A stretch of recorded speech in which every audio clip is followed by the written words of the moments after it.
इस वक्त हम मौजूद हैं राष्ट्रवादी कांग्रेस पार्टी के नेता श्री रमेश फुले साहब के पीड़ित परिवार के घर पे, और हम उनसे जानना चाहेंगे कि कैसा उस समय माहौल था। कुही तालुका में कुजबा गांव है।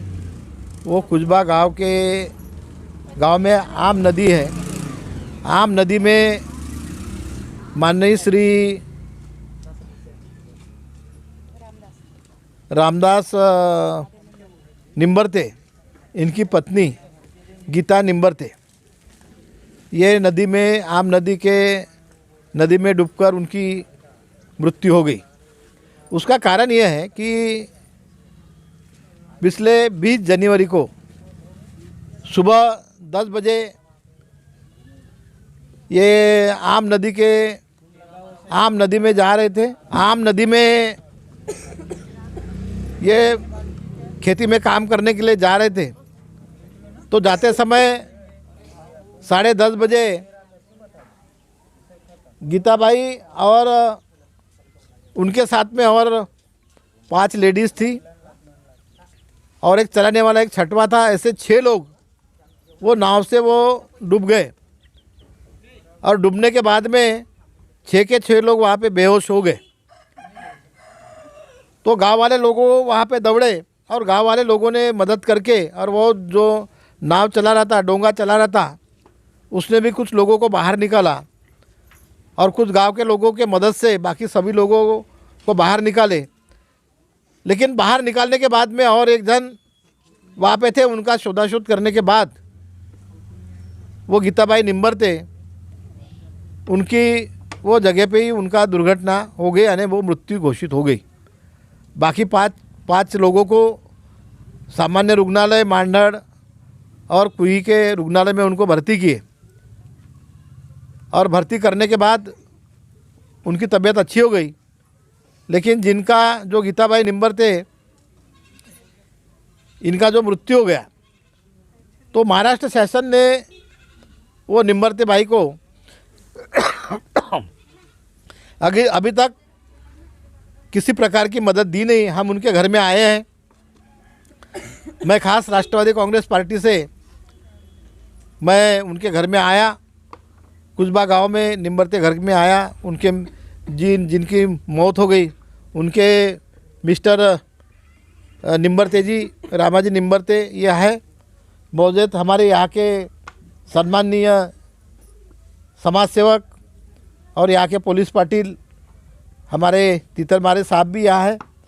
और जो गीताबाई जो मर गई है, उनकी ये 2 साल की बिटिया है। ये बिटिया और उनके परिवार के लोग यहाँ बैठे हुए हैं। इनका सभी पंचनामा होने के बाद में माननीय उमरेठ विधानसभा के आमदार लोग आए, उन्होंने भी इनका मुआवजा किए और इनकी जो समस्या थी मांडी। लेकिन अभी तक इनको महाराष्ट्र शासन से किसी प्रकार की कोई मुआवजा मिला नहीं।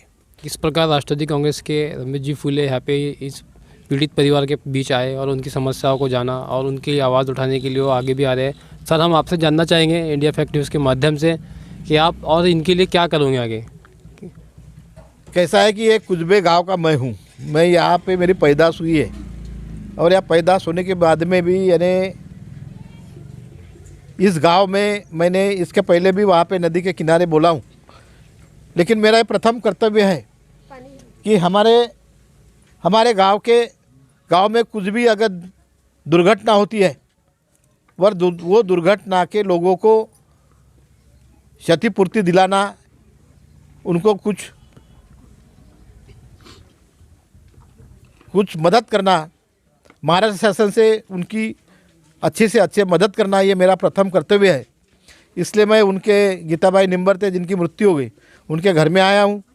मैं महाराष्ट्र शासन से अपील करूँगा, महाराष्ट्र राज्य के मुख्यमंत्री उद्धव जी ठाकरे और हमारे राष्ट्रवादी कांग्रेस के नेता और उप मुख्यमंत्री माननीय अजित दादा पवार, इनको भी मैं बोलूँगा और उनको लिखूँगा, कड़क भाषा में लिखूँगा, ये मेरे गांव के लोग हैं, इनको कम से कम 5 लाख का मुआवजा कम से कम मिलना चाहिए, क्योंकि उनकी घटना यानी वो डूबने से हुई है। और हमारे महाराष्ट्र शासन के भी थोड़ी वहाँ पे कमज़ोरी है, क्योंकि प्रकल्प बनाने के बाद उनके गांव में जो भी यानी गोसीपुर प्रकल्प के बाद में जो छोटी छोटी या बड़ी बड़ी नदियां थी उनका विस्तार बहुत पैमाने पे बढ़ गया।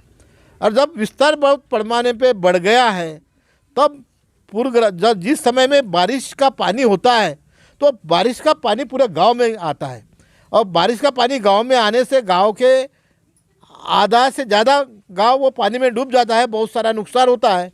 इन्होंने कई बार महाराष्ट्र शासन को इन्होंने बोले हैं कि हमारे गांव का पुनर्वसन करो या जो भी हमारे गांव का नुकसान होता है, जो भी क्षति होती है उनकी नुकसान भरपाई आप दो, लेकिन अभी तक इनको कोई भी मुआवजा अभी तक मिला नहीं, नहीं इन गांव का पुनर्वसन हुआ।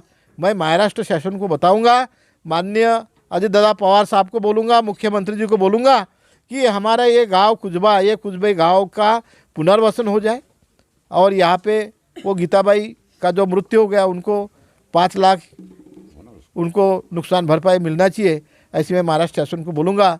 ऐसे मैं मेरे वती से मैं निम्बरते परिवार को आश्वासन देता हूँ, यानी वो पानी से ये पूरा गांव व्यतीत है, इसलिए महाराष्ट्र शासन को मैं बोलना चाहूँगा कि इस गांव का जल्दी से जल्दी हमारे साथ में एक डोंगर चालक मौजूद है यहाँ पे।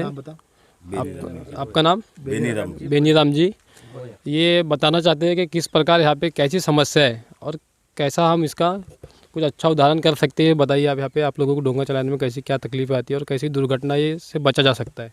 आपकी जो मागणी आहे इसके मीडिया के माध्यम से आपकी दुर्घटना हे ह्या कास्तकाराच्याच हातानं झालेली आहे। तर प्रत्येक कास्तकाराला आता स्वतः आपल्या वावरात जाता येत नाही। ते काय झाला, त्याची एक नाव आहे, त्या नावेमध्ये 4-5 बाया मांडल्या आणि जात होता। अचानक हवेचा झोका आल्यानंतर ते डोंगुली तलमल्यानंतर 4 बाया पडल्या, 5 बाया पडल्या। इकडे गावात हल्ला आला का त्या साईडले डोंगुली उलटली, त्या साईडले डोंगुली उलटली।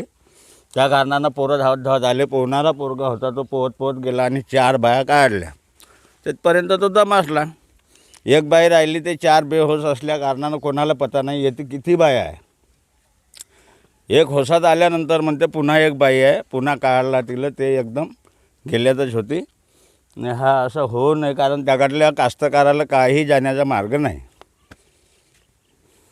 धन्यवाद। म्हणजे आतावर तुम्ही डोंग्या मागितले का सरकारला डोंगे मागितले का? हो बाबा, पंचायत समितीला कितीदा तरी डोंगे मागितले ना।